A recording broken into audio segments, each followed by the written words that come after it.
এইখানে যে always on ডিসপ্লের আইকনগুলো দেখতে পাচ্ছেন এইগুলো কিন্তু চাইনিজ ভার্সনের। তো আমি এই অলওয়েজ অন ডিসপ্লের আইকনগুলো ইউজ করেছি আমার গ্লোবাল ডিভাইসে।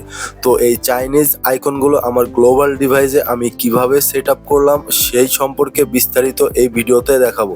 তো ভিডিওটি পুরোপুরি দেখুন, তাহলে আপনারাও আপনাদের Xiaomi Redmi Poco ফোনের অলওয়েজ অন ডিসপ্লেতে এই ধরনের চাইনিজ আইকনগুলো ব্যবহার করতে পারবেন। তো এর জন্য আমাদের প্রয়োজন আইকন প্যাক। তো আইকন প্যাক আমি আমার টেলিগ্রাম চ্যানেলে দিয়ে দেবো, সেইখান থেকে ডাউনলোড করে নেবেন। আমার টেলিগ্রামে আসার পরে এই ধরনের অলওয়েজ অন ডিসপ্লের অনেকগুলো ব্যাকআপ ফাইল আপনারা পেয়ে যাবেন। এইখান থেকে যেটা আপনাদের বেশি ভালো লাগে সেটাকে ডাউনলোড করে নেবেন।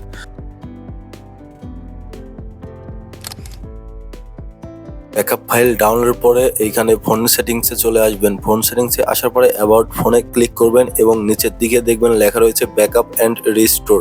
ব্যাকআপ অ্যান্ড রিস্টোর এইখানে ক্লিক করবেন। এখানে ক্লিক করার পরে দেখবেন উপরে লেখা রয়েছে মোবাইল ডিভাইস। মোবাইল ডিভাইস এটার উপরে ক্লিক করবেন এবং এইখান থেকে আপনাদের সিকিউরিটি কোডটি দিয়ে দেবেন। এখান থেকে ব্যাকআপ অপশনে যাবেন এবং এইখানে যেগুলোকে টিক চিহ্ন দেওয়া রয়েছে সবগুলোকে আনমার্ক করে দিবেন। আনমার্ক করার পরে অনাদার সিস্টেম অ্যাপ ডাটা এটার উপরে ক্লিক করবেন। ক্লিক করার পরে একটু নিচের দিকে সোয়াপ করবেন। সোয়াপ করলেই দেখতে পারবেন এইখানে রয়েছে always on display and clock screen editor. এটার উপর ক্লিক করবেন এবং নিচে ব্যাকআপে চাপ দিয়ে ব্যাকআপ করে নেবেন।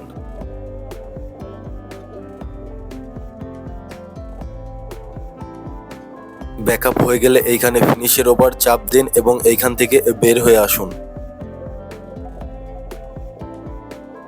ব্যাকে আসার পরে ফোন মেমোরিতে যান এবং একটি ফাইল খুঁজে বের করুন MIUI ফাইলটিতে ওপেন করুন এবং এইখানে ওপেন করলে দেখবেন লেখা রয়েছে ব্যাকআপ। ব্যাকআপে ক্লিক করুন, অল ব্যাকআপ এটাতে ক্লিক করুন এবং এইখানে যে নতুন ফাইলটি দেখতে পাচ্ছেন জিপ ফাইল, লাস্ট যে জিপ ফাইলটি ক্রিয়েট করা হয়েছে এক্সট্রাক্ট করার পরে দেখবেন নতুন একটি ফাইল তৈরি হবে। সেই ফাইলটি রেখে বাদ বাকি সব ফাইলগুলোকে ডিলিট করে দিন। এখন এইখান থেকে ব্যাকে আসুন এবং টেলিগ্রাম থেকে যে ব্যাকআপ ফাইলটি ডাউনলোড করেছেন সেই ফাইলটিকে খুঁজে বের করুন। সেই ফাইল যেটি আমি টেলিগ্রাম থেকে ডাউনলোড করেছিলাম।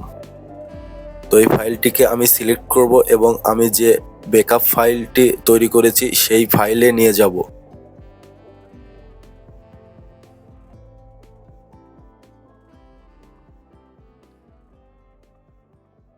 এই ফাইলে নিয়ে আসে এইখানে পেস্ট করে দিতে হবে। এইখানে ভালো করে খেয়াল করুন, এইখানে পেস্ট করার সময় রিপ্লেস যে অপশনটি দেখতে পাচ্ছেন এই অপশনটিতে চাপ দিতে হবে। রিপ্লেস এই অপশনটিতে চাপ না দিলে এটা কাজ করবে না। তো এখানে রিপ্লেসে চাপ দেওয়ার পরে আমরা আবার ফোন সেটিংসে চলে যাব। ফোন সেটিংসে আসার পরে অ্যাবাউট ফোনে চলে যাব এবং backup and restore mobile device এটার উপর ক্লিক করব। এইখানে প্যাটার্ন দিয়ে দিব এবং এইখান থেকে এইখানে রিস্টোর যে অপশনটি রয়েছে এটার উপর চাপ দিব এবং আমরা যে ফাইলটি ওইখানে তৈরি করেছিলাম ওই যে লাস্ট যে ফাইলটি এখানে আপনারা দেখতে পাবেন ওই যে অলওয়েজ অন ডিসপ্লে এই ফাইলটিকে আমরা রিস্টোর করে নিব।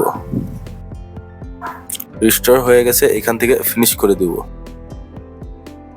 এখন যদি ফোন সেটিংসে যাই এবং এইখান থেকে পার্সোনালাইজেশন অপশনে যাই এবং এইখান থেকে অলওয়েজ অন ডিসপ্লেতে ক্লিক করে তাহলে দেখতে পাচ্ছেন এইখানে নতুন অন্য আইকনগুলো অ্যাড হয়ে গেছে, যেটা আমি একটু আগে অ্যাড করেছি। এইখানে কিন্তু আমার প্রথমে অন্য আইকনগুলো ছিল এবং এখন এটা আমি অ্যাড করার ফলে এইখানে এই আইকনগুলো অ্যাড হয়েছে। তো এইভাবে আপনারা আপনাদের মন মতো কাস্টমাইজ আইকন অ্যাড করতে পারবেন। যার ব্যাকআপ ফাইল 4-5টা ব্যাকআপ ফাইল আমি আমার টেলিগ্রাম চ্যানেলে দিয়ে দেবো। আপনারা যার যেটা ভালো লাগে সেটা ডাউনলোড করে ইনস্টল করে নিতে পারেন। চ্যানেলটি সাবস্ক্রাইব করে দিন এই ধরনের আরো ভিডিও পেতে। ধন্যবাদ।